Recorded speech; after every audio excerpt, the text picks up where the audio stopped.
நம்மள சில பேர் நம்ம சொல்கிறத டீம் அப்படியே கேட்கணும், அப்படியே புரிஞ்சுக்கணும், அதை அப்படியே அவங்க செயல்படுத்தணும் அப்படின்னு நினைக்கிறவங்க இருக்காங்க. அப்படி நினைக்கிற நபராக நீங்கள் இருந்தீங்கன்னா உங்களால் தலைவர்களை உருவாக்குறதுன்றது சாத்தியம் இல்லை. இந்த விஷயத்தை கேளுங்க. ராஜேஷ் அப்படின்ற லீடரும் மாதேஷ் அப்படின்ற லீடரும் இருந்தாங்க.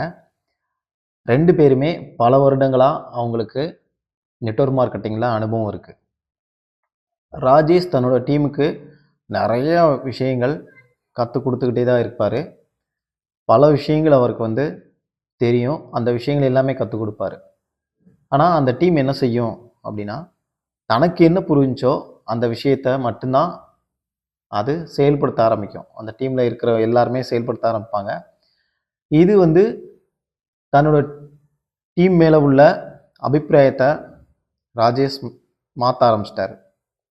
இவங்க எல்லாருமே சரியில்லாதவங்க, இவங்க சொல்கிறத கேட்க மாட்றாங்க, இவங்க இஷ்டத்துக்கு தான் இவங்க பண்ணுறாங்க அப்படின்னு சொல்லும்போது அவங்க டீமில் அவர் அந்த குற்றமாகவும் அதை அவங்க மேலே ஒரு திணிக்கிற ஒரு விஷயமாகவும் பண்ணும்போது அந்த டீம் சின்ன சின்னதாக பிரிய ஆரம்பிச்சிருச்சு. அவங்க இவங்க நம்மளை குற்றம் சொல்கிறாங்க, அப்போ நம்ம இதை பண்ணணும்னு அவசியம் இல்லை, அல்லது இது எனக்கு வரலை, இது எனக்கு வராது போல் அப்படின்ற ஒரு கண்ணோட்டத்திலேயே விலக ஆரம்பிச்சிட்டாங்க. டீம் இருந்த நபர்கள் எல்லாமே கொஞ்சம் கொஞ்சம் குறைய ஆரம்பிச்சிட்டாங்க, இவங்க சொல்கிறத கேட்கணும் அப்படின்ற இடத்துல. இதுவே மாதேஷ் என்ன பண்ணார் அப்படின்னா, அதே மாதிரி சொல்லி கொடுத்தாரு. அவர் சொன்ன விஷயங்கள் எல்லாமே அவங்க எப்படி எடுத்துக்கிட்டாங்க, எப்படி அவங்களுக்கு புரிஞ்சிச்சு அப்படின்றத அவங்கள சொல்ல சொன்னார். அவங்க எப்படி எடுத்துக்கிட்டாங்க அப்படின்றத முழுமையாக அவங்க சொன்ன விஷயங்கள், இவர் சொன்னது 100%, அவங்க எடுத்துக்கிட்டது 70%. யாருக்கு என்னென்ன விஷயங்கள் அவங்க எடுத்துக்கிட்டாங்களோ அந்த விஷயங்களை அவர் புரிஞ்சுக்கிட்டாரு, அவங்கள புரிஞ்சுக்கிட்டாரு. சரி, இவங்களுக்கு இவ்வளோதான் புரிஞ்சிருக்கு, இவங்களுக்கு இவ்வளோதான் புரிஞ்சிருக்கு, அதான் அந்த நபரை அப்படியே ஏற்றுக்கிட்டாரு. அப்படியே ஏற்றுக்கிட்டு, ஓகே நீங்கள் இதை இப்படியே இம்ப்ளிமெண்ட் பண்ணுங்கள், இப்படியே நீங்கள் ஃபீல்ட் ஒர்க் பண்ணுங்கள், என்ன ரிசல்ட் வருது அப்படின்னு பார்க்கலாம் அப்படின்றத முயற்சி எடுத்தார். இந்த விஷயத்தில் இருந்து ஒரு விஷயத்தை நம்ம நல்லா புரிஞ்சுக்க வேண்டியது இருக்கும். ஒவ்வொரு நபரும் ஒவ்வொரு மாதிரி இருப்பாங்க அப்படின்றத மாதேஷ் புரிஞ்சுக்கிட்டாரு. ஒவ்வொரு நபரும் ஒவ்வொரு மாதிரி இருப்பாங்க.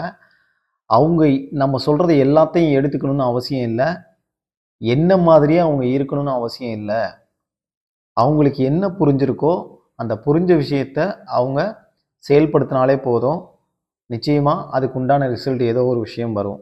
எங்கே அவங்க தடங்கள் ஏற்படுதோ, எங்கே அவங்களால அதை இம்ப்ளிமெண்ட் பண்ண முடியலையோ அல்லது செயல்படுத்தும் போது அது ரிசல்ட் வரலையோ அந்த இடத்துல நம்ம உதவி செய்யலாம் அப்படின்ற எண்ணத்தை அவர் கொண்டு வந்துட்டார்.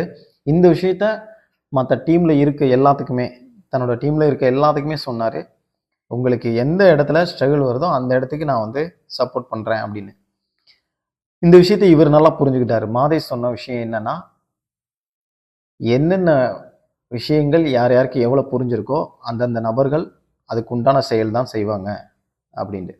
இப்படிப்பட்ட நபர் தான் பல நபர்களை தலைவர்களாக உருவாக்க முடியும் அப்படின்றத அவர் டீம் வளரும் போது, அவர் டீம் வளர்ச்சி அடையும் போது, அவங்கவுங்க ஃபீல்டு ஒர்க் செய்யும்போது அந்த டீம் வளர்ச்சி அடைஞ்சிச்சு. ஏன்னா அவங்களுக்கு எந்த ஒரு குற்றமோ குறையோ இல்லை. எனக்கு என்ன புரிஞ்சிருக்கோ அந்த புரிதல் மூலியமாக நான் ஃபீல்ட் ஒர்க் பண்ணுறேன், அது மூலியமாக எனக்கு டீம் வருது, அப்போ நான் செய்கிறது சரியான விஷயம்தான் அப்படின்றத அவங்களுக்கு புரிஞ்சுக்கிட்டாங்க. அவங்களே பாராட்டியும் தட்டி கொடுத்தும் எந்த இடத்திலும் அவங்கள குறை சொல்லாமல் கொண்டு போனார். அவருடைய டீம் வளர ஆரம்பிச்சு. நீங்கள் சொல்லுங்கள், யார் செஞ்சது சரி?